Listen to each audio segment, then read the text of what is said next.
guys, welcome back to my channel. Here I am with you with my new video on Studying is Interesting. This is my new channel. So very welcome to you all. मैं मुस्कान चौधरी आप सबके साथ मेरी new video के साथ शुरू करते हैं और कंटिन्यू करते हैं हमारे पहले के काम के साथ। तो जैसे कि मैं आपको पहले भी बोलती हूँ, वीडियो को शुरू करने से पहले प्लीज़ मेरी वीडियो को लाइक शेयर एंड सब्सक्राइब करो और hit the bell icon which comes after the subscribe button. So let's go and start with this.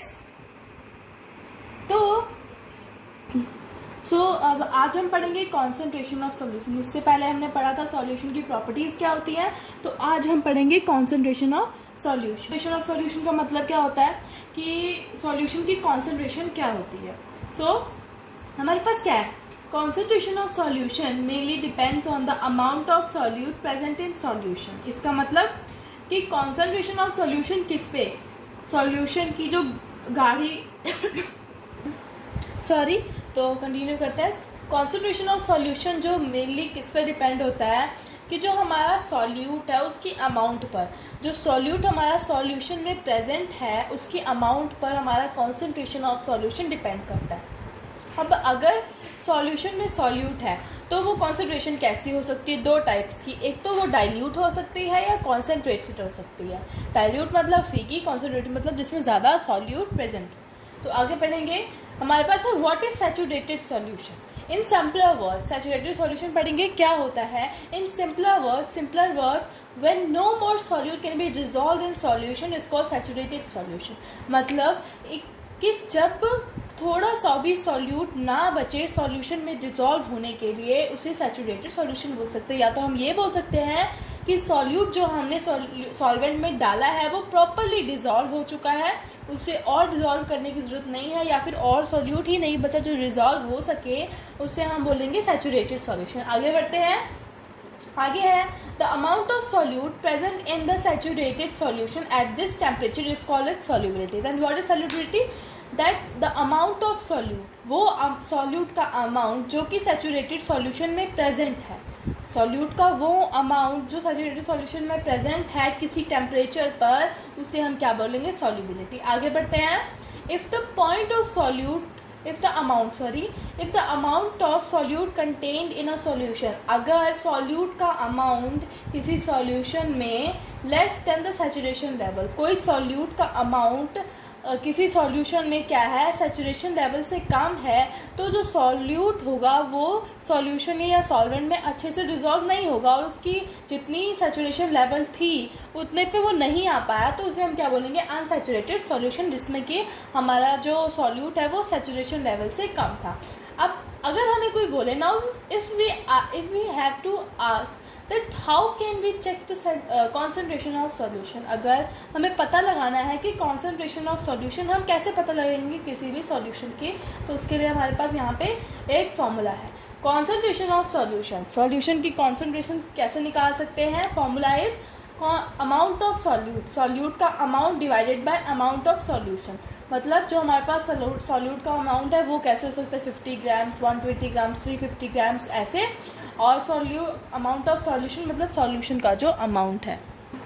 तो पहले हमने सारे जो डेफिनेशंस थे उसे क्लियर कर लिया है और उसके बाद हमने कॉन्सेंट्रेशन ऑफ सॉल्यूशन कैसे निकाल सकते हैं उसका फॉर्मूला हमने क्लियर कर लिया। अब उन्होंने यहाँ पे हमें क्या कहा है, मैं यहाँ पे आपको बुक के पेज से समझा रही हूँ, बिकॉज जो टाइप था वो हम एक लिमिटेड टाइप तक कर सकते हैं, तो मैं यहाँ पे आपको बुक से समझा रही हूँ क्योंकि इसमें थोड़े से एक्टिविटीज़ भी दी हैं जिससे क्लियरली हम समझ सकते हैं।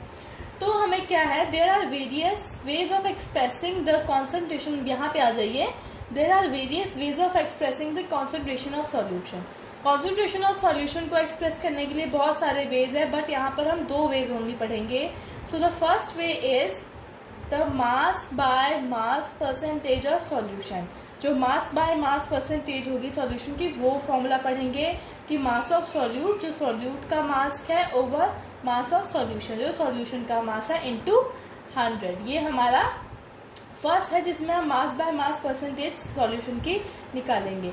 और सेकंड हम पढ़ेंगे, तो हमारे पास सेकंड है mass by volume percentage of a solution. Mass by volume percentage of a solution, इसमें हमें क्या बताया है कि हमारा मास ऑफ सॉल्यूट और वॉल्यूम ऑफ सॉल्यूशन, मतलब ऊपर वाले में मास बाय मास, तो मास ऑफ सॉल्यूट और मास of solution into 100, but in the second we have the mass of solute and volume of solution into 100. This is the first of two which we can express the concentration of solution by these two methods. Now here we have an example 2.1. We will do that and we will understand that.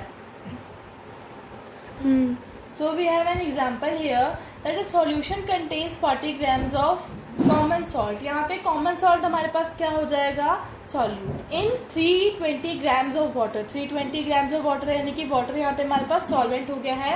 Calculate the concentration in terms of mass by mass percentage में हमें इसकी concentration निकालनी है. This is very simple. So mass of solute यानी कि हमारे पास मास कितना है सॉल्यूट का, ये है 40 ग्राम्स, ये देखिए उन्होंने दिया हुआ है. और मास ऑफ सॉल्वेंट यानी कि वाटर का कितना है 320 ग्राम्स. अब हम क्या करेंगे, दोनों को प्लस कर लेंगे ताकि हमारे पास टोटल मास ऑफ सॉल्यूशन आ जाए. तो हम दोनों को प्लस किया तो हमारे पास 320 grams of total mass of solution आ गया. 360. अब मास परसेंटेज ऑफ सॉल्यूशन, अब मास परसेंटेज ऑफ सॉल्यूशन का फॉर्मूला लगाएंगे तो mass of solute and mass of solution का लगा के मास ऑफ सॉल्यूट हमारे पास 320 ग्राम्स एंड 360 ग्राम्स दोनों आया था. तो यहाँ पे हमारे पास मास ऑफ सॉल्यूट था 40 grams and mass of solution 360 into 100 क्या हमारे पास आंसर आ गया 11.1%. So this is the percent of mass by mass concentration of solution. So thank you so much for watching this video. Please like subscribe to my channel and share this. और आगे की definition जो है suspension colloidal solution वो मैं आपको next video में बताऊंगी. हर सैटरडे को मैं आपके लिए न्यू वीडियो लेके आऊँगी. Thank you so much for watching this video.